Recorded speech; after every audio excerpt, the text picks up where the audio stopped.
Hi, I'm Brent Johnson. If you go to the Oregon Media Foundation's YouTube page and sort the videos by most viewed, you'll see there's one that clearly jumps to the top. That is the video we made at the Fox Theatre here in St. Louis about the Wurlitzer organ there. And I think there's a pretty good reason for that. A lot of people were interested in that video. Theater organ people like it. Classical organ people like it. Stephen did a great job of teaching those of us who are more classically trained how the intricacies of the Wurlitzer are used. And then there's people who don't really care about organs at all, love the Fox Theatre. That is a beloved place here in St. Louis. So lots of people who remember the organ playing when there were movies, remember Stan Can, have watched it and left comments about it. It's a busy place. People go in and out and learn about it every day. I just came from the neighborhood and had to drive through traffic for a show tonight. And that organ was playing because of Al Haker.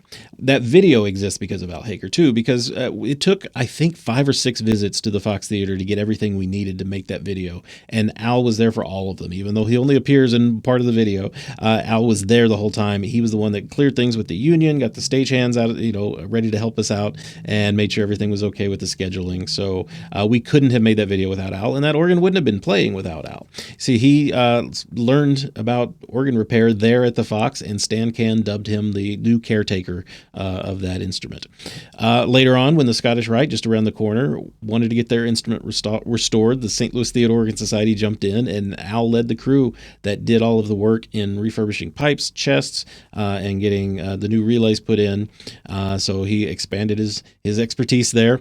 And then when the City Museum, that video came out this summer, needed an organ, they went to Al, and that is Al's opus one and only there at the City Museum. I hope you saw that video. It was a lot of fun. And again, multiple visits to there and to the Scottish Rite, and Al had to pave the way for all of those. So he's the guy who could make everything happen. All of this is to say that sadly, last week we lost Al on Friday, November 29th.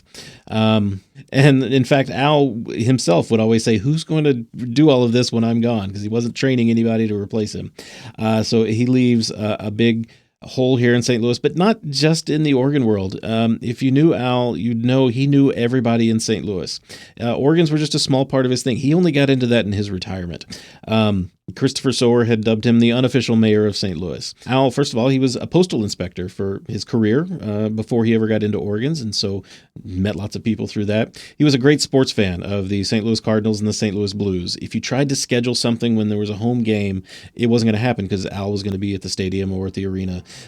So much so that at the visitation at the funeral home, there were some ushers from Busch Stadium that came to offer their condolences to the family because they knew Al so well from his many years of going to Busch Stadium. So, from all of us here at the Oregon Media Foundation, we will miss Al very much, and we'll remember his many contributions here in St. Louis. Our condolences to his family, his children, his grandchildren, who loved him very much and of whom he was very proud.